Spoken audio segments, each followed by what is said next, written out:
And the Oscar goes to Emma Stone. This is the second Oscar win.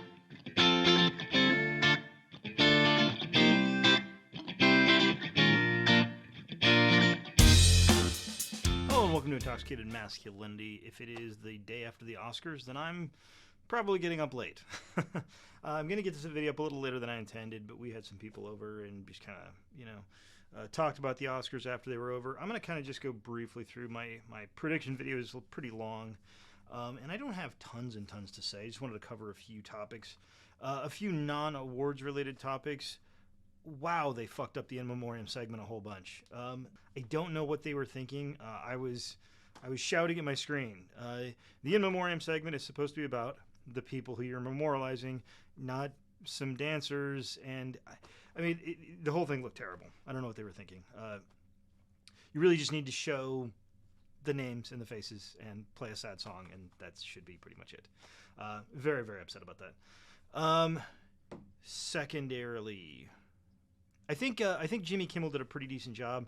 I think that the real goal of being an Oscar host is be kind of funny and then fuck off. And I think he did that. He was kind of funny and then he fucked off, and we just came out for a couple little things here and there. I think sometimes hosts have a tendency to make it about themselves, and he didn't do that. So I think that was pretty good. There's a part of me that very much enjoys thinking what Donald Trump's reaction to a bunch of the Hollywood elite, whose approval he has craved for decades, all sitting there laughing at him. I'm sure that probably bothered him a lot, and that's good. Okay, so ultimately, I ended up going 18 for 23. So last year, I believe I went 14 for 23, so this is obviously a pretty good improvement from here. And actually, even the ones that I got wrong, so the sort of gambly ones, I said it was going to be The Boy and the Heron. The Boy and the Heron did win, because of Miyazaki, I think. But the ones that I was wrong on, I was kind of happy who did win. For example, let's see here. Well, I mean, the biggest shock, well, we'll get to that in a minute. Let's start kind of at the bottom of my list. So American Fiction won Best Adapted Screenplay. I was very happy about that. I really thought the Oppenheimer Love Fest, which did happen. Oppenheimer won, I believe, 7 or 8. But it didn't win Best Adapted Screenplay, and I thought American Fiction did, and I think that screenplay is really good. I think it's really kind of interesting and out of the box. I missed animated short entirely. So some of these, so American Fiction is the movie that I picked that I hoped would win the Oscar, but I didn't think it would. So I'm not counting that in my total. I'm only counting the ones that I picked and said this will win, and did win. For animated short, War is Over won. I don't really agree with that one. I thought Letter to a Pig was going to win, given the stuff in Gaza and Israel right now. I was hoping Pachyderm won because I thought that was the best one. War is Over is good. It's kind of, it's not real complex. It's pretty surface level, I think. I mean, it's obviously a good message. War is bad. On that one, I almost wonder if people just saw John and Yoko on their Oscar ballot and voted for that. Not saying anything, but it's certainly a possibility. So I think the biggest surprise for me, welcome surprise for me, was how well Poor Things did. And I didn't really think it would. So it swept hair and makeup, production, and costumes, which, by the way, very well deserved. For production design, I thought Killers of the Flower Moon, that was kind of going out on a limb a little bit. I think most people thought Oppenheimer was going to win. Very happy that Poor Things won. I did pick it for production design. And as far as costumes, I thought Barbie would win. I thought that was like a safe Barbie choice. In the end, Barbie ended up only winning 1 Oscar, which I think some people were kind of upset about. But honestly, given who won, I think most of the right people won, except for all the Oppenheimer love. And yeah, so best costumes, I said the Poor Things should win, and it did win. Again, not counting it towards my total. And the big one of the night, the biggest surprise win of the night. So I essentially missed. What did I miss? 4 or 5? Yeah. So I missed 5. By far the biggest surprise of the night was Emma Stone winning Best Actress. I think it was totally deserved. I think it was really, really great performance. I think that movie was not an easy role for an actress. I think it was a particularly tough role for an actress. I think Lily Gladstone was great. I would have given it to Emma Stone, and she got it. What else? I mean, ultimately, again, Oppenheimer won a lot. Oppenheimer won a ton of awards. I don't think Oppenheimer's a bad film, and I'm sure I said this in my picks video the other day. I just don't think it was the best. It was good. You know, I probably wouldn't watch it again.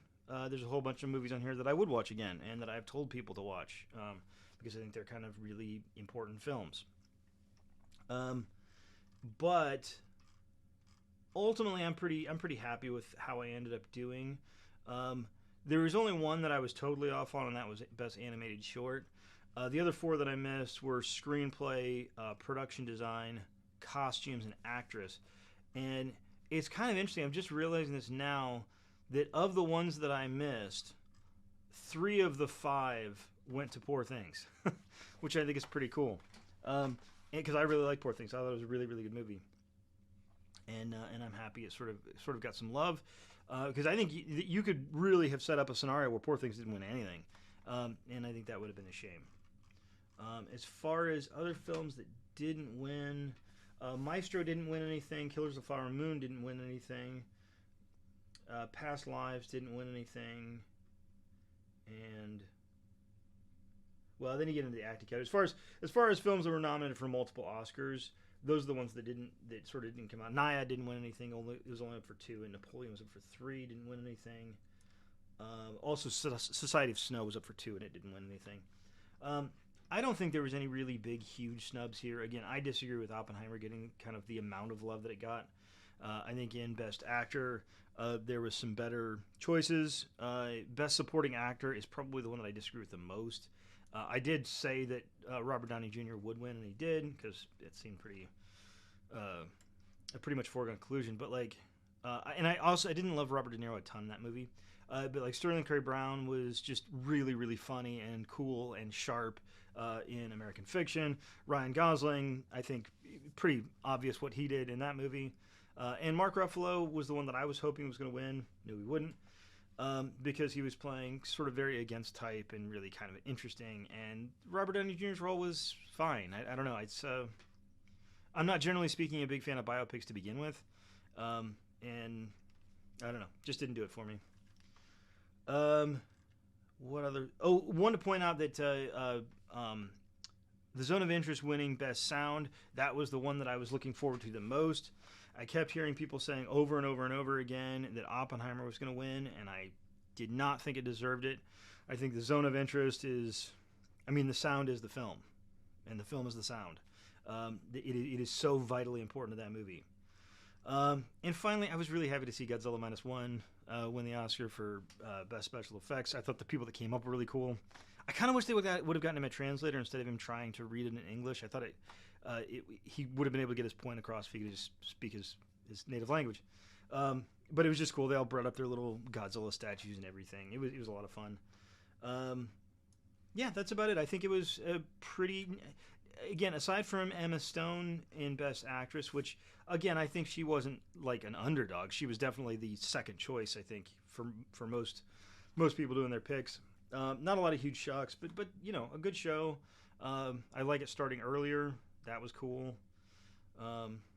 Yeah, overall a good night. I think 18 out of 23.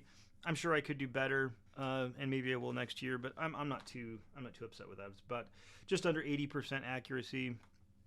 That's a B-. All right. On that note, I want to thank everybody for watching. Please like, share, and subscribe. Have a good drink, and have a good day.